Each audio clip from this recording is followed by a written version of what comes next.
Allô? Bonjour. Ça va bien? Nous espérons que vous allez bien, que vous allez super bien. Et bien d'abord, on va commencer par vous souhaiter Une bonne année. une bonne année, Avec très bonne année. 2021, meilleure que la 2020. Ah ben Ça, oui, c'est sûr. Il c'est faut que certain. ce soit meilleur. Puis bonne santé, portez-vous bien, faites attention à vous. Mhm. Et que tout ce... Tous leurs vœux se réalisent. Hein? Oui, et que tout ce qui s'est passé, ça soit vraiment derrière nous et derrière vous, puis qu'on puisse voir enfin, comme on dit, le bout du tunnel, et que tout aille bien. Ouais, ben, une chose certaine. Sais-tu Oui, quoi? Ben, on va être tout le temps là. Pour le 2021, on va être tout le temps avec eux. Oui, on va être avec vous tout le Toujours, temps, bien sûr, chaque vos semaine. soleils, comme on dit tout le temps, on est vos soleils, mais on va être tout le temps là. Alors, on va répondre à vos questions, Oui. toutes les questions qui nous ont été posées, donc questions techniques, de la peinture, tout ça. On a beaucoup de choses à vous dire, des messages, des témoignages. Et à la fin de cette vidéo, un petit truc spécial, donc je vais faire vous allez voir un montage vidéo, on va dire des plus belles images, que j'ai pu prendre au parc Xcaret à côté, là, le Xcaret Park, qui est vraiment un des plus beaux parcs au monde. Ah oui, oui, oui. Puis le spectacle là, qu'on a été là, il y a 3 jours, là, c'était magnifique. Très beau spectacle. Mais bon, en fait, voilà, je vais faire un petit montage de ces vidéos-là, puis à des moments dans les vidéos, vous savez, il y a des belles images qu'on aimerait bien arrêter, puis ça, on se dit, waouh, ça ferait un beau tableau. Eh ben, je vais faire ça, je vais arrêter des images, je vais faire comme une capture vidéo, puis je vais vous faire une espèce d'album photo que vous allez obtenir gratuitement, que vous allez pouvoir télécharger. Je vais vous mettre un lien dans la description sous cette vidéo, avec, donc ça sera certainement un album photo, un répertoire dans Dropbox, je pense, quelque chose comme ça. Donc en cliquant sur le lien, vous aurez accès à ce répertoire d'images, et vous pourrez utiliser ces photos pour faire vos tableaux. Hein, on a on a vu des choses ici qu'on peut pas voir ailleurs, c'est certain, à moins d'aller chercher des photos sur Internet ou autre. Mais là, vous pouvez les utiliser. Ça sera, on vous l'offre libre de droit d'auteur, là, pour que vous puissiez faire vos peintures avec. Et pourquoi pas, si vous en faites, eh bien de nous les montrer. Après, nous envoyer un petit message avec, oh, regardez ce que j'ai fait avec votre photo, pourquoi pas. On apprécierait ça, voilà. Ça va changer du style, parce qu'il y en a beaucoup ces temps-ci, ils font René en photo. Ah, oui. Beaucoup. Ah oui, on a vu ça. C'est merveilleux, là. Je sais pas pourquoi ils n'osent pas me faire, ils ont peur de me rater ou quoi, là. Non, c'est peut-être parce que j'ai une tête de Charlot, peut-être, hein. Ah oui. OK, on parlait du bilan aussi de 2020. C'est grâce à votre fidélité qu'on est là aussi aujourd'hui, qu'on puisse faire beaucoup de vidéos pour vous. Oui. Et on est très, très reconnaissant pour qu'est-ce que vous faites pour nous, d'être là, surtout, hein? Ouais, un très, très grand merci pour tout ce que vous êtes pour nous, les témoignages, tous les pouces en haut, toute cette année, pour nous, a été une année merveilleuse. Notre chaîne YouTube a gonflé, a grossi, et tout ça, c'est grâce à vous. On est à 60 000 abonnés. On a dépassé les 60 000 abonnés. Imaginez-vous, 60 000, c'est beaucoup, là. Oui, merci infiniment. Oui, c'est grâce à vous là qu'on est là, puis on veut continuer à être là, puis encouragez-nous. Oui. On vous demande avec ça des pouces, des likes, puis des beaux témoignages. Mais là, avant, on va continuer avec la santé. On voulait, tu sais, parler de la santé, là, tu sais. Oui, c'est ça. Donc, on vous souhaite la meilleure santé, c'est sûr, malgré le virus que nous avons eu, qui n'est pas encore derrière nous, bien entendu. Les vaccins s'en viennent. On est au tout début de l'année 2021. On espère que l'année 2021 va être vraiment l'année où on va se débarrasser de cette cochonnerie-là complètement, et qu'on va enfin pouvoir vivre normalement. Et quand je dis on, c'est vous, bien entendu, surtout. C'est ça. Et que la santé soit toujours là, c'est ce qu'il y a de plus important. Vous savez, quand on est en santé, tout le reste suit, comme on dit. C'est vrai, on peut travailler, on est heureux et tout ça. Donc, et je sais que parmi vous, il y a quand même une majorité de personnes aussi assez âgées, hein, il faut le reconnaître, et c'est pas évident. C'est vraiment pas évident de vivre ce que nous avons vécu jusqu'à maintenant. On va parler de santé mentale, le moral, là. Oui, ça pour avoir le moral, là, c'est pas évident. Non, c'est sûr. Eh bien, on espère vous apporter un petit peu de joie, un petit peu de morale avec nos vidéos à nous. Oui, tu sais, avec tes vidéos, qu'on leur apporte aussi de l'inspiration, tu sais, aussi qu'il y ait de grands progrès dans leur peinture. Oui. C'est ça qu'on veut que vous ayez, que vous soyez satisfait aussi. C'est ce qu'on vous souhaite. On vous souhaite beaucoup d'inspiration, de la progression aussi dans votre peinture et puis de réaliser de très belles œuvres, de très belles toiles. Oh, oui. Puis tu sais, on a reçu quand même des beaux témoignages d'amour. Hein. Ça l'arrête pas. Hein. Ben, continuez. Là, toutes moi, les semaines, vous nous faites des super beaux témoignages et puis on en a reçu... On a reçu plein, mais moi, je n'ai choisi 2 comme ça par hasard. Puis les prochaines fois, on pourrait en prendre d'autres. Il n'y a pas de problème. On va vous lire des témoignages. Oui, j'en ai 2 ici. Mon premier, c'est de Diane Mongier. Bonjour, Diane. Oui, bonjour, Diane. Excusez, ça pique. Là, merci beaucoup. Oui, il y a des grosses fourmis comme ça ici. Là. Non, c'est des plantes qui piquent. Ah non, c'est les plantes. Okay, c'est bon. La grosse bébite, c'est lui. OK. Excusez, hein, là, c'est mon petit cellulaire. Là. Bon, elle dit, sincèrement, il y a quelque chose que je dis souvent quand je parle de vous deux à ma famille. C'est combien j'en apprends beaucoup. Je parle de votre gentillesse, votre dévouement et pour tout le contenu que j'ai obtenu en intégrant votre formation et en étant à votre contact. Décembre a marqué pour moi le 6e mois depuis que je vous ai rencontré, René. Puis ensuite, il y a eu Linda. C'est vrai, moi, je suis arrivée après, hein. C'est vrai, depuis mars, à peu près. Depuis la pandémie. Ah oui, les débuts de pandémie, j'ai commencé à faire ça. Oui. J'ai eu de bons retours sur la réalisation des tomates. Oui, c'est vrai. J'ai vu ces tomates étaient très, très belles. Mes proches et amis sont choqués, car ils savent que je suis en formation. Et franchement, c'est merveilleux de connaître un ou plusieurs enseignants qui peuvent montrer le chemin vers cet art, la peinture. Par vous, René, professeur que je respecte, j'ai découvert ce que j'avais un beau talent dans ce domaine. Pour moi, Dieu s'est servi de vous. Pour moi, c'est ça, excusez, Dieu s'est servi de vous pour me le montrer car je l'ignorais. Jusqu'à cette année 2020 où j'ai fait ma toute première nature morte, ça continue, ma nature morte, dans votre cours. J'ai eu envie d'en apprendre davantage et donc de persévérer et continuer. Alors, en cette fin d'année, je voudrais vous remercier tous les deux. Encore merci de continuer de m'apprendre encore plus de cet art. Wow, c'est vraiment un très, très beau témoignage. Merci infiniment, Diane, et merci aussi à aux autres aussi, là, on les lit tout le temps. Un deuxième petit témoignage. Oui, tu sais, je le lis moi, allez, allons-y. C'est long. Alors ça, c'est le témoignage de Michel Gama. Eh mon Dieu, il y a 3 pages. Non, c'est pas vrai. Pour ça, je laissais. Non. Alors, Michel nous dit, bonjour Michel, et merci beaucoup pour ce beau témoignage. Chère Linda et René, comme je vous l'ai déjà dit, vous êtes 2 êtres exceptionnels et je vous aime pour tout ce que vous êtes et tout ce que vous faites. Des modèles, des exemples à suivre. Et attention. attention, hein. Sœur Teresa, l'abbé Pierre et tous ceux et celles qui ont su profiter de leur passage sur Terre pour faire un monde meilleur, vous en faites déjà partie. Wow! Merci. J'en étais où? Vous en faites déjà partie. Ah oui. À travers la peinture, qui n'a plus de secret pour vous, avez su utiliser cet art comme un moyen pour véhiculer, et ce dans le monde entier, des valeurs qu'il est important de se souvenir et surtout de partager. Avec vous, c'est tellement simple et naturel de donner, de partager, de rire, de boire, de manger, de se moquer de soi-même, de rire de tout et de rien, sans se prendre la tête. J'envie les personnes qui ont la chance de vivre près de vous, et je suis vraiment heureuse d'avoir fait votre connaissance, même si ce n'est que via Internet. C'est tout de même une grande chance. Vous êtes des antidépresseurs qui devaient être remboursés par la sécurité sociale. Elle est bonne, celle-là est bonne. Elle est très bonne. Comme je le souhaite à tous ceux et celles qui partagent ma vie et que j'aime, je vous souhaite de tout cœur une très bonne année 2021 et encore pleine de voyages et une très bonne santé pour vous et vos proches. Michel. Oh, ouais, merci beaucoup. Merci beaucoup, merci infiniment. Hey, on est touchés, on est vraiment très touchés. On est 2 antidépresseurs sur table. Ben oui, c'est ça. Mais c'est vrai, on est naturel, c'est ça qui est le fun. Tu sais, c'est pas quelqu'un qui nous dit « Hey, dis comme ça, dis comme ça ». Ça vient comme ça, hein? Oui, mais on pourrait être prescrit par des médecins aussi. Hein. Oui. Vous allez chez le médecin et vous dites « Ah ben là, j'ai besoin de sourire. Avec ce qui vous arrive en ce moment, moi je vous conseille alors... Art Académie. Un Linda et René, 2 fois par jour, une fois le matin, une fois le soir. Pas avant de vous coucher parce que vous n'allez pas dormir. Ah oui, c'est comme un bon petit verre de rhum, ça fait la même chose. Ah oui.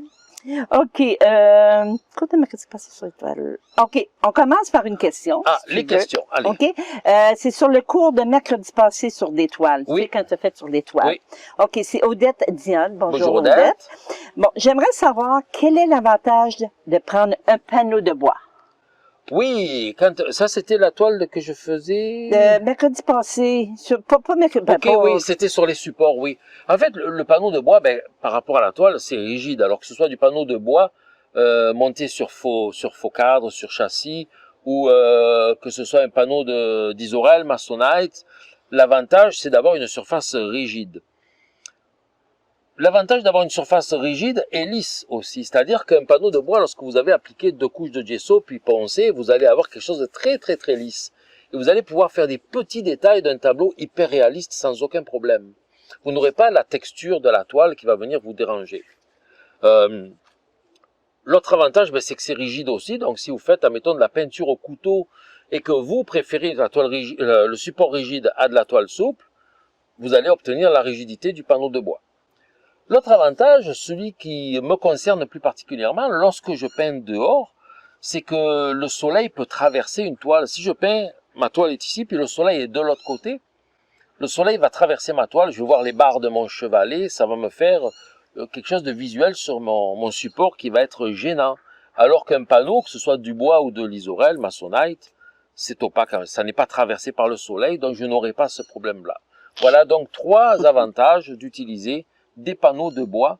Et puis, il existe aussi des panneaux de bois montés sur faux cadre, large, épais, comme pour une toile galerie. On en a vu beaucoup à l'atelier qui venaient peindre là-dessus pour le style du support que ça va donner.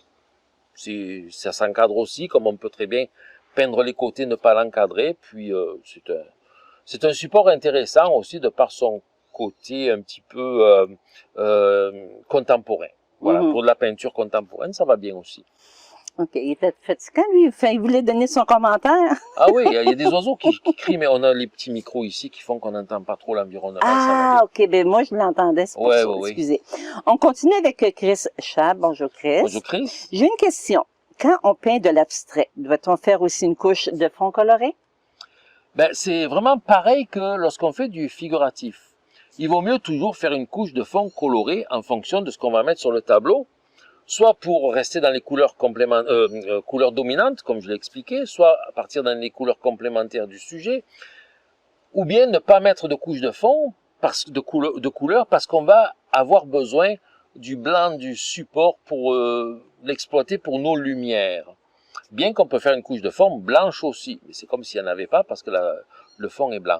Donc c'est vraiment selon le besoin. Mais oui, on peut faire une couche de fond colorée pour une peinture abstraite comme on le fait pour une peinture figurative. Puis moi ce que je fais généralement lorsque je fais de l'abstrait, non seulement je vais mettre une couche de fond colorée, mais peut-être que je vais revenir avec d'autres couleurs tout de suite dessus. Admettons, je donne un exemple. Je vais faire une toile dont la dominante va être dans les marrons, dans les bruns. Je peux très bien faire une couche de fond d'abord bleu, puisque ma dominante du tableau va être dans les bruns. Donc j'utilise la complémentaire, bleu. Je laisse sécher, puis là je vais revenir avec peut-être une couche de fond foncé, très foncé, marron foncé. Mais je vais la peindre avec très peu de peinture sur mon pinceau, qu'on voit encore le bleu transparaître ici et là. Quand je dis peu de peinture, c'est-à-dire que je veux pas qu'elle soit transparente, la couleur, mais je veux qu'elle laisse des espaces, que mon coup de pinceau, il couvre pas bien, il y a des petits points qui vont apparaître de la sous-couche ici et là. Admettons, je mets un marron foncé. Je laisse sécher, puis je reviens avec un marron un petit peu plus pâle. Et je fais la même chose. Donc on va voir à travers cette nouvelle couleur, un petit peu de la précédente, et la couche de fond bleu. Et petit à petit, je vais travailler comme ça jusqu'à obtenir les couleurs de mon tableau finalement. Et on aura toujours en dessous ces autres couleurs qui vont être visibles. Et ça va apporter de la richesse au tableau, de la complexité et de la texture avant de commencer à faire mes sujets importants au couteau ou autre. Tu sais, on travaille comme ça petit à petit, il ne faut pas hésiter à enrichir notre toile de différentes couleurs avant de commencer à arriver dans les sujets. Et on parle de l'abstrait, donc moi je préfère faire tout ça en acrylique étant donné le nombre d'étapes aussi et le nombre de temps de séchage qu'il va y avoir. OK, on continue avec Mélanie Duvis. Bonjour Mélanie. Bonjour Mélanie. J'ai vu des artistes français que leur bonne toile montée sur châssis de bois venait avec des clés pour étendre davantage la toile. Oui. Pouvez-vous nous informer pour quelles raisons, mais non, pour des raisons qui font qu'au Québec, il est difficile de trouver des toiles avec des clés, mais non? Oui, c'est vrai. Oui. Bon, J'ai remarqué que il y a des fournisseurs maintenant. Je ne sais pas si les toiles Apollon possèdent les clés en arrière, mais j'ai vu des toiles au Québec où le châssis en arrière, vous savez, les petites fentes, on doit mettre les clés. Il y en a plus. Il y a juste une toute petite coche, toute petite, on dirait même un trou. Je ne sais pas pourquoi, ils ont assemblé leur toile sur un châssis qu'on ne peut pas vraiment étendre, c'est exact. Il y a des toiles qui ont des châssis avec des clés en arrière en plastique, donc ce sont des toiles de très mauvaise qualité, made in China ou autre. Des clés en plastique, c'est des toiles en bois très très minces, là on dirait de l'épinette, hein, qu'on se dit, si je mets la clé, je vais taper avec mon marteau, le châssis va éclater, il va se fendre. Mais on trouve encore quand même des bonnes toiles. On en trouve. Vous savez, il y a une fabrique au Québec qui s'appelle Gottrick. Gottrick était très populaire. On l'en trouvait partout chez Dessert, dans tous les magasins de matériel d'artistes. Et puis, je ne sais pas qu'est-ce qui s'est passé. Apollon est arrivé. Apollon il existait déjà. C'était à Laval. Gottrick, c'était à Varennes. Laval, Apollon. Puis Apollon a pris le dessus. Il a pris le marché. Je pense qu'il a mangé Gottrick. Et je ne sais même pas si Gottrick fabrique encore, si ça existe encore. Mais eux, c'était pas mal les meilleures toiles qu'on avait au Québec avant qu'Apollon arrive. Et ils ont comme fait des toiles de super bonne qualité, Apollon aussi. Ils sont venus, on va dire, concurrencer Gottrick. Puis une fois qu'ils sont rentrés là, ils ont commencé à diminuer la qualité, puis augmenter la production, parce qu'ils en font énormément. Et puis je pense que Dessert, ils ne vendent plus que du Apollon quand c'est fabriqué au Canada. Mais peut-être s'informer, alors cette question que vous venez de poser, moi je vous conseillerais de la reposer, il y a des mouches, hein, ouais. La reposer chez Dessert. Appelez-les, dites-les, ou alors quand vous y allez, vous dites, elles sont où les toiles avec des clés pour les tendre derrière? Ouais. Et comment ça se fait qu'il n'y en a plus autant qu'avant ou qu'il n'y en a plus du tout? Moi je fais une broyée, je pense que c'est le temps de la sieste. Hey, je pense qu'on va se dépêcher parce que ça se pourrait qu'on se prenne la pluie. D'un coup les mouches viennent sur nous, le temps s'est couvert. Ici, c'est comme ça, là. Il pleut des trombes d'eau, puis 15 minutes après, c'est le soleil qui est revenu. On va faire comme cet été, quand on s'est pris la pluie. Oui. OK, on continue avec Francis Tozini. Bonjour Francis. J'aimerais fabriquer mes toiles. Ce qui me semble le plus facile, ce sont les cadres. Comment faire pour les assemblages? Pour la toile, il suffit de l'agrafer? Oui, en fait, les cadres, donc vous dites que les cadres, c'est facile à faire. Ouais. Un châssis, un faux cadre, on peut facilement se le fabriquer avec une scie à onglets et puis des clous, des vis, de la colle et il existe, on peut trouver dans le commerce de bricolage, j'ai ça chez nous aussi, c'est un assemblage, comment dire, ce sont des coins, 4 coins qu'on va pouvoir serrer avec une sangle et un truc qu'on visse et puis ça va serrer, ce qui fait que le cadre va se mettre obligatoirement à un angle droit partout, des angles droits parfaits, c'est très bien fait, il y a plusieurs outils comme ça.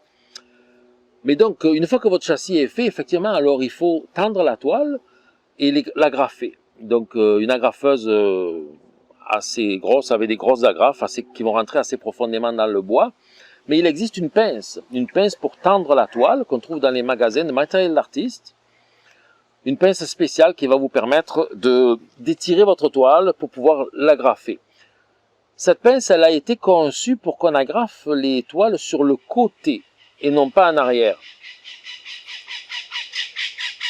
C'est ça, c'est un oiseau qui est passé. Quand on achète des toiles dans le commerce, elles sont agrafées en arrière. Pour la plupart, pas toutes, je ne le sais pas toutes. Il y en a même qui ont des clous sur les côtés, ça c'était la méthode ancienne. Maintenant, elles sont agrafées en arrière, c'est mieux parce qu'on peut les mettre, les exposer en peignant les côtés et puis on ne verra pas les agrafes, surtout pour les toiles galeries. Mais les pinces qu'on trouve dans le commerce pour tendre les toiles, c'est vraiment pour la tendre sur le côté et on va pouvoir agrafer sur le côté et non pas en arrière.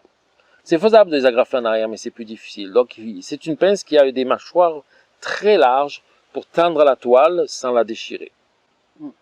OK, on continue avec Else van der Gotti. Bonjour Else. Bonjour Else. J'ai une petite bouteille de vernis qui est devenue un peu épaisse. Ouais. Je pense par la vieillesse. Est-ce que je peux la sauver? Le regardez, vernis, on est vieux puis on peut le sauver. on est vieux et épais. Non, Au Québec, épais, ça veut dire idiot. idiot, hein? Hein, c'est ça. Généralement, c'est épais, là. T'es donc bien épais, toi. Féminin, c'est épaisse. Oui. Alors, le vernis est épais, oui, il a séché certainement un peu dans la bouteille.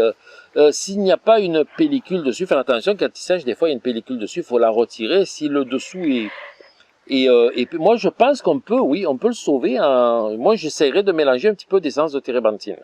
Mhm. Oui, peut-être que ça démange partout, ici, il y a des bébites, là. Un peu d'essence de térébenthine, histoire de... Il y a quelqu'un qui me chatouille les pieds. Arrête! Un petit peu d'essence de térébenthine pourrait certainement diluer un petit peu le vernis. Je pense qu'il n'y aurait pas de problème.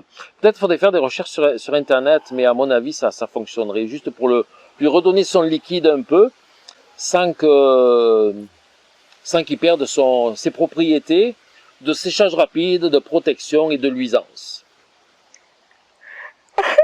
Excusez-moi, on dit je recommence, ça, c'est une maladie.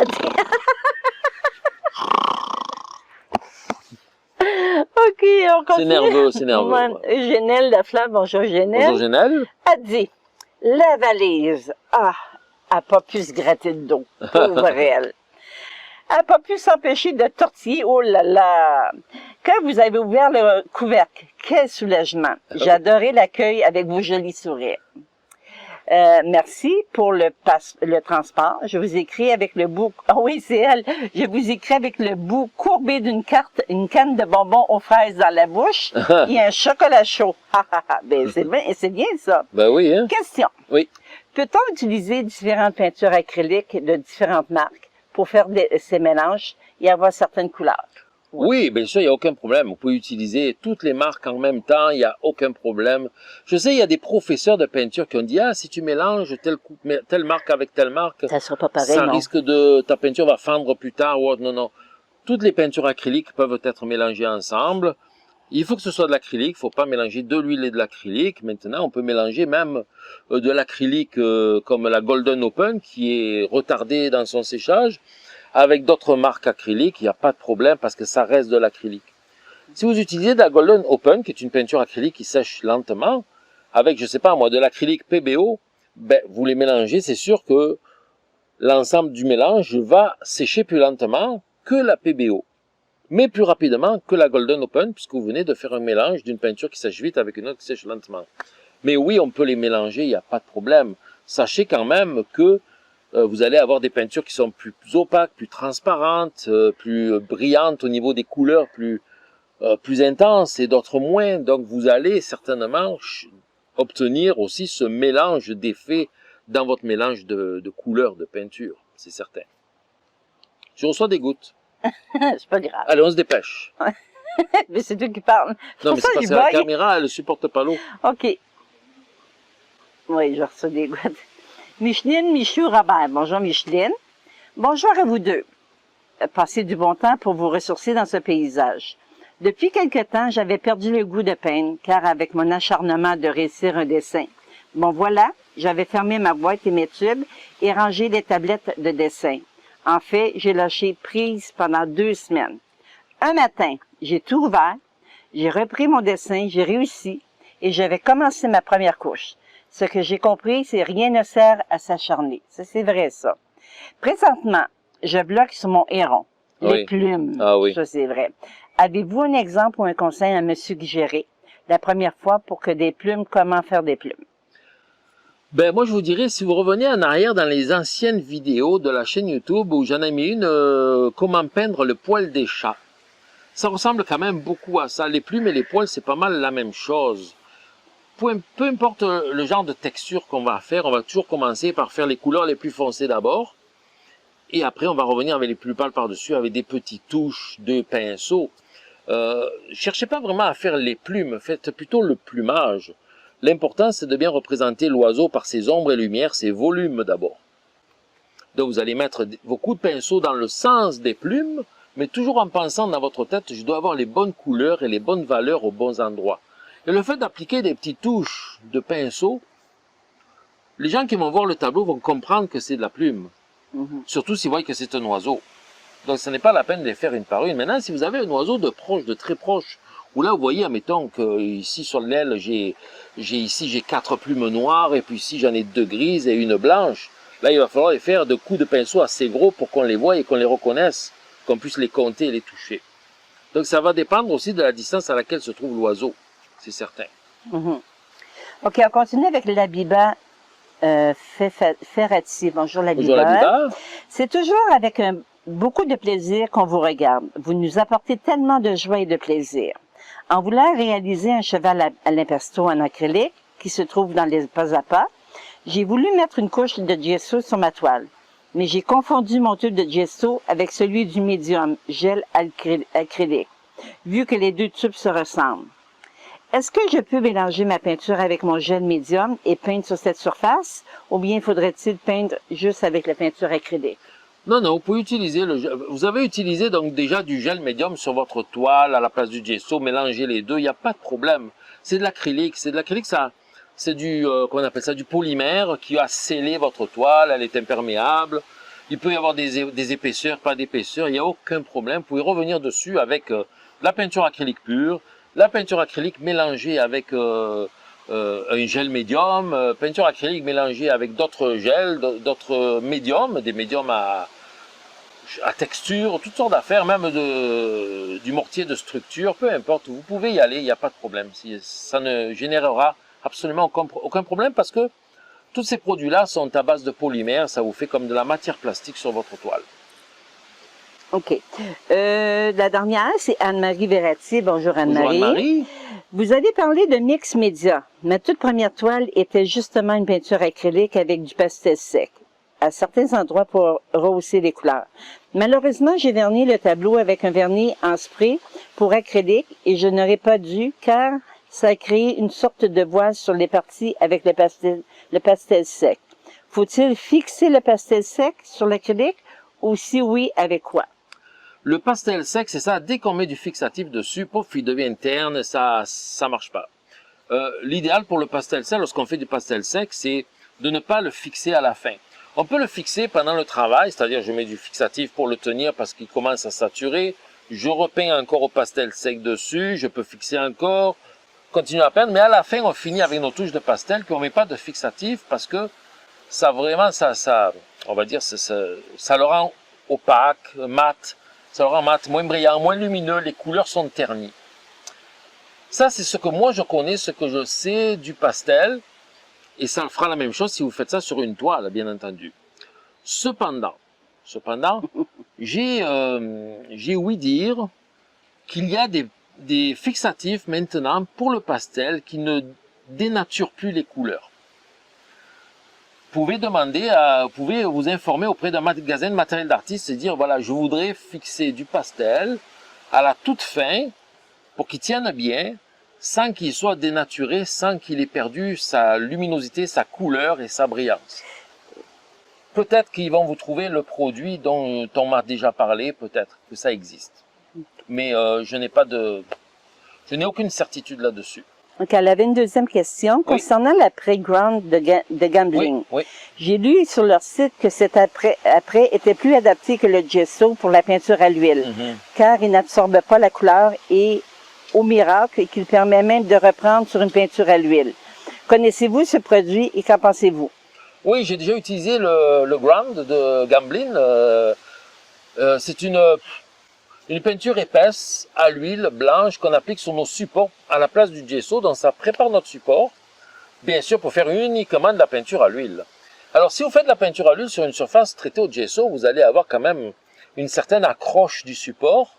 À la limite, je vous dirais, vous prenez du gesso là, sur une toile et vous mettez une couche de peinture à l'huile blanche et vous la laissez sécher à nouveau. Avant de commencer à faire votre dessin et peindre dessus, vous allez avoir un peu cette même sensation que le ground. C'est-à-dire que le ground, ça va blanchir votre toile et ça va lui laisser un aspect vraiment lisse, glissant d'une peinture à l'huile. Donc c'est un meilleur support pour peindre à l'huile, oui, que le gesso directement, c'est certain.